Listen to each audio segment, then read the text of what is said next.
আমার মেঘমুল্লাহ তার কাছে একটা প্রশ্ন হচ্ছে যে উনি ওনার বক্তব্যে উল্লেখ করেছেন যে ওনার কোনো দলীয় স্বার্থ নেই, যেহেতু উনি স্বতন্ত্র থেকে দাঁড়াচ্ছেন বা উনি একটা আইডিওলজি ধারণ করেন এটা থেকে দাঁড়াচ্ছেন, তাই উনি দলীয় স্বার্থের উপরে গিয়ে আমাদের জন্য কাজ করতে পারবেন।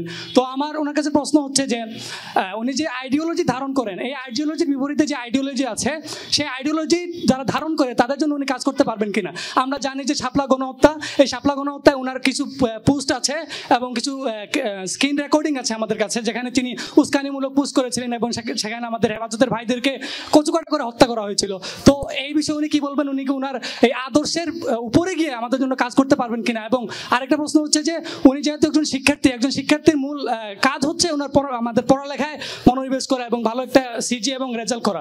উনি এখন আমরা জানি উনি সম্ভবত 14-15 সেশনে একজন শিক্ষার্থী, কিন্তু উনি এখনো ওনার পড়ালেখা শেষ করতে পারেন নাই। উনি কি ওনাকে একজন যোগ্য প্রার্থী নিজে মনে করেন কিনা, এটা প্রশ্ন হচ্ছে। আপনার এই কোশ্চেনে মেঘমুল্লাহর বসু আপনি সংক্ষেপে উত্তরটা দিবেন। আচ্ছা, প্রথম কোয়েশ্চেন হচ্ছে না, তিনটা কোয়েশ্চেন, কাজে সংক্ষেপে উত্তর দেওয়া যাবে না। প্রথম কথা হচ্ছে যে আমার যে আইডিওলজি, আমার সেই আইডিওলজির বিপরীতে যারা আছে তাদের ক্ষেত্রে আমি কোনো কাজ করতে পারবো কিনা। এখানে খুব গুরুত্বপূর্ণ জিনিস হচ্ছে আমার আইডিওলজি কি। আমার আইডিওলজি হচ্ছে এখানে যে ব্যয় সংকোচন নীতি অ্যাপ্লাই করা হচ্ছে, এখানে যে বিশ্ববিদ্যালয় প্রাইভেটাইজ করা হচ্ছে, সেখানে আমার রাজনীতি কিভাবে এফেক্ট করে। আমার রাজনীতি হচ্ছে এখানে ব্যয় সংকোচন নীতির বিরুদ্ধে দাঁড়ানো। প্রত্যেক বছর যে আপনার আপনার এখানে আপনার যে পড়ার খরচ বেড়ে যায় তার বিরুদ্ধে অবস্থান নেওয়া। ইউজিসির যে প্রকল্প, এই বিশ্ববিদ্যালয়কে পাবলিক ইউনিভার্সিটি রাখার পরও প্রাইভেটাইজেশনের দিকে নিয়ে যাওয়ার যে প্রকল্প, তার বিরুদ্ধে অবস্থান করা। অনেকে এখানে মান বৃদ্ধির নানান রকম কথা বলছেন, কিন্তু মান বৃদ্ধির যেই প্রশ্নগুলি করা হচ্ছে সেগুলি সবগুলির সাথে তার যে অ্যাফোর্ডেবিলিটি, সেই অ্যাফোর্ডেবিলিটির একটা কোয়েশ্চেন আছে। আজকে আমি যদি একটা ইনস্টিটিউশনটাকে আসলেই পাবলিক ইনস্টিটিউশন হিসেবে দেখি, তাহলে আমাকে সেই অ্যাফোর্ডেবিলিটির জায়গায় থাকতে হবে। আমরা হচ্ছে একমাত্র সেই জায়গায় অবস্থান করছি যারা একই সঙ্গে মান বৃদ্ধির কথা বলছি, কিন্তু একই সঙ্গে প্রাইভেটাইজেশনের যে ক্রাইসিস, সেই প্রাইভেটাইজেশনের ক্রাইসিসের বিরুদ্ধে অবস্থান করছি। আরেকটি কথা যেটি বললেন সেটি হচ্ছে আমি নিজেকে কোনোদিন মেধাবী শিক্ষার্থী বলে দাবি করি নাই, সেটা আপনারা।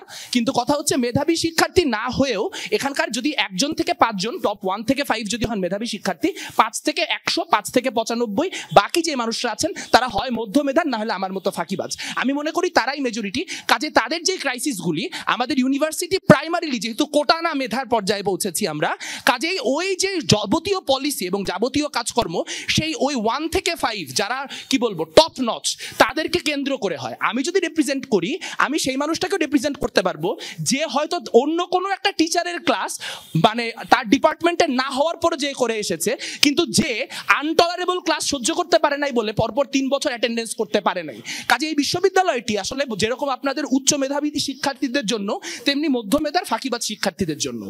আর আরেকটা বড় কথা হচ্ছে যে আপনারা বারবার করে একটা কথা বলছে, আচ্ছা শাপলা গণহত্যা, এইটার উত্তর না ভাই আপনার কাছে আছে, আপনার নিজের কাছে এইটার উত্তর আছে। যেহেতু আমার 2013 সালের স্ট্যাটাস দেখছেন, তাহলে আপনি আমার 2017 সালের স্ট্যাটাসও দেখছেন, 18 সালের স্ট্যাটাসও দেখছেন, 20 সালের স্ট্যাটাসও দেখছেন, 21 সালের স্ট্যাটাসও দেখছেন। কিন্তু যেই মুহূর্তে কিভাবে যেন শিবিরের বিরুদ্ধে কথা বেড়ে যায়, ঠিক সেই মুহূর্তে কিভাবে যেন পুরাতন সব কথা খুব রেলেভেন্ট হয়ে ওঠে। কাজে সেগুলো সব আপনাদের বিবেচনার অংশ থাকবে। আমার যে বিবর্তন, সেই বিবর্তন পাবলিক ডোমেইনে আছে। আমার যে রাজনীতি, সেটা সবসময় প্রকাশ্য ছিল। কাজে আমার যে প্রবলেমেটিক অবস্থানগুলি, সেগুলিও আপনারা জানেন। সেখান থেকে বিবর্তিত হয়ে আমার বর্তমান অবস্থান কি, সেটাও আপনারা জানেন। বাকিটা শিক্ষার্থীদের বিবেচ্য।